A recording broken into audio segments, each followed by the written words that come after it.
کیا بھارتی انٹیلیجنس را کی طرف سے تباہی کا کوئی نیا منصوبائی شہر میں زیر عمل ہے؟ را کے اتنے اعلیٰ افسر کی آمد کا یقیناً کوئی خاص مقصد تھا۔ اضلاع نے اس شخص کو پہچان لیا اور انور خان نے اس کے فراہم کردہ اطلاع اپنے دوست کو منتقل کر کے انجانے ہی میں بہت بڑی ملک کی خدمت انجام دی تھی، جس کا احساس ان دونوں کو بھی ابھی نہیں ہو سکتا تھا۔ انسپکٹر نصیر کبھی کبھی اپنی نظریں دوربین سے الگ کر کے اطراف کا جائزہ لینے لگتا ہے، جس کے بعد دوبارہ اس کی آنکھیں جسکانی کی کوٹھی کے برآمدے پر فوکس ہو جاتی۔ اس مرتبہ اس نے دوربین سے نظریں جمائیں تو برآمدے میں ان کا ساتھی ویٹر کے روپ میں کھڑا تھا۔ اس نے اپنے دونوں ہاتھ سر سے بلند کر کے انہیں خاص طرح کا اشارہ کیا، جس کا یہ مطلب تھا کہ وہ کچھ دیر بعد باہر آ کے ان کے تک کوئی اہم پیغام پہنچائے گا۔ انسپکٹر نصیر نے اپنی جگہ اپنے ماتحت کو کھڑا کیا، خود لاپرواہی سے سیٹی بجاتا باہر نکل آیا۔ اس بلڈنگ میں چونکہ مہمانوں کو آنا جانا لگا رہتا تھا، اس لیے کسی نے بھی اس کی طرف توجہ نہیں دی۔ جس کہانی کی کوٹھی کے سامنے سے پیدل چلتا وہ اس لین کی آخری کوٹھی تک پہنچ گیا، جہاں سے گھومتے ہوئے اس نے ویٹر کو برآمد ہوتے دیکھا تھا جو اس طرف آ رہا تھا۔ اس لین کی آخر میں بنے ایک بس سٹاپ پر ایک خوانچہ فروش سے نصیر نے رک کر سگریٹ کی ڈبیاں خریدی اور وہیں کھڑے کھڑے سگریٹ سلگا کر اس کی کش لگانے لگا۔ اس اثناء میں ویٹر وہاں پہنچ چکا تھا۔ نصیر سر پر سرسری نظر ڈال کے وہ آگے نکل گیا۔ اب انسپکٹر نصیر اپنے ساتھی کے تعاقب میں اس کے پیچھے پیچھے چلنے لگا تھا۔ اس دوران اس نے بطور خاص اس بات کا جائزہ لیا تھا کہ کہیں کوئی اس کا تعاقب تو نہیں کر رہا۔ اس سفر کا اختتام قریباً 3-4 فرلانگ دور بنی مارکیٹ پر ہوا، جہاں سے سبزی گوشت خریدنے کے بہانے وہ باہر آیا تھا۔ دونوں مارکیٹ کے کونے میں ایک چھوٹی چائے کی دکان کے کونے میں جا بیٹھے۔ نصیر نے چائے کا آرڈر دے دیا تھا۔ اب دونوں ایک دوسرے کے واقفار کی حیثیت میں باتیں کر رہے تھے۔ کل شام جو شخص آیا ہے بڑا خطرناک ہے۔ انسپکٹر جمیل نے جو ویٹر کو روپ میں اس کے سامنے بیٹھا تھا اپنی بات کا آغاز کیا۔ اسے یہ لوگ میاں بھائی کہہ کر مخاطب کرتے ہیں، لیکن یہ اس کا اصلی نام نہیں ہے۔ میرے خیال سے وہ بھارتی انٹیلیجنس کا کوئی اہم آدمی ہے جس کہانی کو اس پر اندھا اعتماد ہے۔ اس نے میاں بھائی کے ساتھ ابتدائی بات چیت میں بھی مجھے بھی شامل کیا تھا، لیکن بعد میں شاید اس کے کہنے پر مجھے دوبارہ اپنے ساتھ نہیں بٹھایا۔ جبھی نے سگریٹ کا کش لے کے ارد گرد کا جائزہ لیا، انہیں علم ہو گیا تھا ہم نے کلفٹن سے اس کا تعاقب کیا ہے۔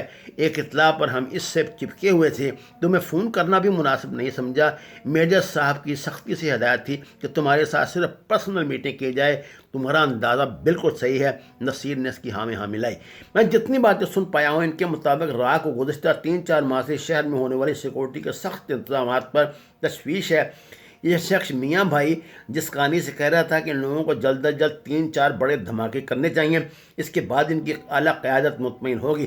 اس کے برعکس جس کہانی بجٹ ہے کہ اسے جلد از جلد پاکستان سے نکال کے کسی دوسرے ملک پہنچایا جائے، یہ کام اس کے آدمی بعد میں کرتے رہیں گے۔ جبکہ میاں بھائی کا کہنا تھا کہ کم از کم 1-2 دھماکے اس کی موجودگی میں ہونا ضروری ہیں، کیونکہ اس کے ملک سے فرار کے بعد عین ممکن ہے اس کے تقریب کار ساتھیوں کے حوصلے ٹوٹ جائیں اور مطلوبہ نتائج حاصل نہ ہو سکیں، جبکہ راہ کی اعلیٰ قیادت ہر قیمت پر مثبت نتائج چاہتی ہے۔ اب صورتحال یہ ہے کہ جسکانی بڑا خوفزدہ ہے اور اس کے قابو نہیں آ رہا ہے۔ دوسری طرف اسے راہ پر غصہ بھی ہے کہ جب وہ مصیبت میں گرفتار ہے تو ان کے لوگوں نے اپنی شرائط منوانا شروع کر دی ہیں، لیکن میرے خیال سے اسے بہرحال میاں بھائی کی بات ماننا پڑے گی اور یہ لوگ دھماکے کریں گے۔ میں انتہائی کوشش کر رہا ہوں کہ راہ کی طرف سے تقریب کاری کا جو تازہ سامان آ رہا ہے اس کا پتہ لگواؤں، کیونکہ میاں بھائی کی آمد کا مقصد تقریب کاروں کے لیے سامان کی فراہمی بھی ہے۔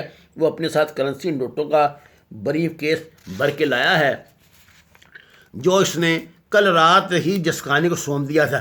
جمیل نے اپنی بات مکمل کر لی تھی۔ ویل ڈن، میں میجر صاحب سے بات کرتا ہوں اور اگلی ہدایات حاصل کرتا ہوں۔ اب تم دوپہر کے بعد چکر لگانا تاکہ اگلی ہدایات تم تک پہنچا سکوں، اور ہاں ایک مرتبہ پھر یاد رکھنا کہ فون استعمال نہیں کرنا۔ انسپکٹر نصیر نے اپنے ساتھی سے کہا اور باہر نکل آیا۔ اس کی روانگی کے چند منٹ بعد جمیل بھی باہر آ گیا۔ اب وہ سبزیاں گوشت وغیرہ خرید کے کوٹھی کی طرف واپس جا رہا تھا۔ جمیل بڑا مطمئن کوٹھی میں پہنچا تھا۔ اس کے تو وہم و گمان میں بات نہیں تھی آ سکتی تھی کہ جسکانی کے باپ راہ کے لوگ ہیں، ان کا اپنا طریقہ کار ہے۔ ان کا پہلا اصول یہ ہے کہ دشمن کی طرح دوست بھی کبھی قابل اعتماد نہیں ہوتے۔ میاں بھائی نے اس گھر میں داخل ہوتے سب سے پہلے جسکانی کے ساتھ اس گھر کے مکینوں سے متعلق طویل انٹرویو کیا تھا۔ جمیل کے علاوہ یہاں 3 مسلح محافظ، ایک ڈرائیور جسکانی کا صادق قیام پذیر تھا۔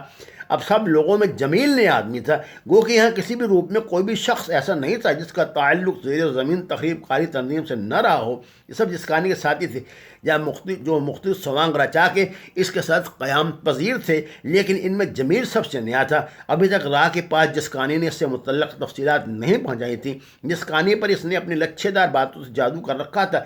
یہ وجہ تھی کہ وہ دنوں میں اس کا اعتماد حاصل کرنے میں کامیاب ہو گیا تھا۔